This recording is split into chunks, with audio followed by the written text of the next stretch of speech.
So thank you very much for coming today. I'd like to introduce John Follis, our speaker, to you. I had the pleasure of meeting John a few weeks ago, maybe a month or so ago.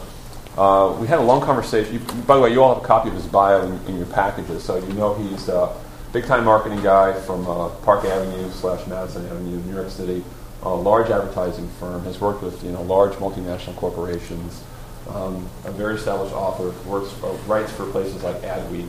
But more importantly, in coming back to Connecticut and starting to think more about marketing with more entrepreneurial concerns, John really hit a nerve that really resonated with me, in that all of you, especially social media, everyone who's here is working on things that have more to do with syndicating information. Just because you can make it doesn't mean it's necessarily going to be valued or viewed by others as essential to their lives. And I really think that if there's one aspect of this program that we overlooked in our inaugural year last summer, it was marketing. It's all about creating stuff. We spent scant time thinking about how to actually figure out how to convince people that what we were doing was something that would be essential to their lives. So to redress that issue, we're very fortunate to have John talk more about marketing and its place in new venture creation. So with that, I'll give you John. Thanks, Jim. Well, I've been bragging all week that I'm speaking at Yale. I feel very intelligent. But whether you're using technology or not, when it comes to marketing your business or your product, it comes down to engagement. You can have the best product or service or website or technology, but if you're not engaging your customer, it doesn't really matter. So that's part of what I'm going to be talking about today. And it's going to be a little bit difficult because without really knowing what each one of your individual businesses is, I could only talk in generalizations. I think the problem with a lot of startup ventures is that they don't know how to simplify their message and their benefit, not just what they are, but what the essence and the benefit of their company is. One way that many companies do this, especially if they're not in a category that people really are familiar with, is with something that's called a tagline. A tagline, it's like a one-sentence phrase that captures the essence of your product or service. Not every company has one. Some companies like Mercedes, because they've got such a strong brand, may not necessarily have one or feel the need to use one because all you need to say is Mercedes, and they've established that brand so well that they don't really need to define it. But many other companies and services do that to help excite their prospects. And I'm going to be saying that a lot today, excite your prospects, because you can inform people and not necessarily get them to buy into what you're selling. You have to inform them and excite them. And the way to do that is not just from an intellectual standpoint, but a combination of intellectual and emotional. A lot of very intelligent people forget the emotional part, that you're still dealing with human beings who've got very busy lives, have little time to focus on what it is that you're trying to sell them. So you have to figure out what emotional nerve you've got to tap into to touch that person and get them to go, huh. So that's something you may want to think about, how to come up with a tagline. And I'm going to plug my blog, which is thefollisreport.com, which talks about a lot of this stuff. It talks about every aspect of marketing. You can go there and click on, I think I have in the sidebar something on taglines. You can go ahead and read that.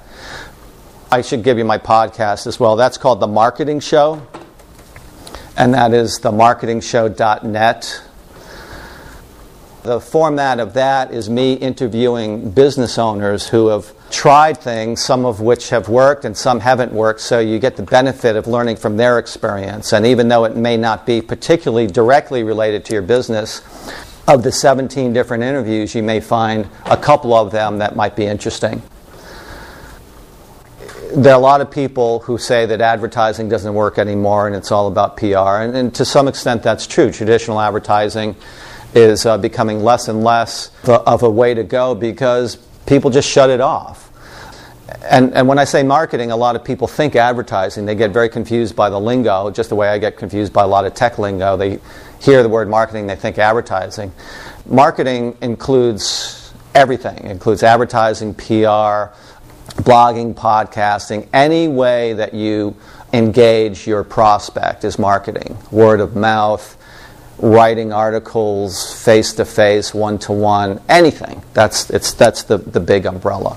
And advertising used to be a huge part of it. It still is. I mean, if you look at most major advertisers, I'd say more than half of the money that they're spending is on pretty traditional stuff, TV, radio, print. But that's changing. It's been changing for years. And every year, Adweek comes out with a report that discusses where major advertisers are spending their dollars. And every year for probably the past 5 or 6 years, the traditional numbers have been going down, while non-traditional, or I should say online advertising dollars and marketing dollars are going up 25% annually. So although, I mean, at one point online marketing was just 5% of the budget, now I think it just beat out radio or cable TV as where advertising is putting most of their dollars.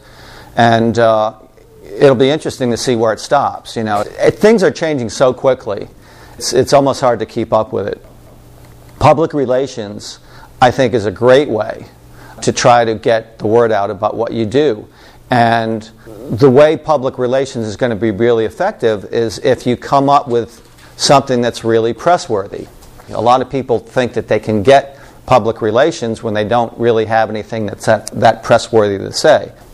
You want it, hopefully, to be good press when you get press. I do not believe that all press is good press. I think there's good press and there's bad press.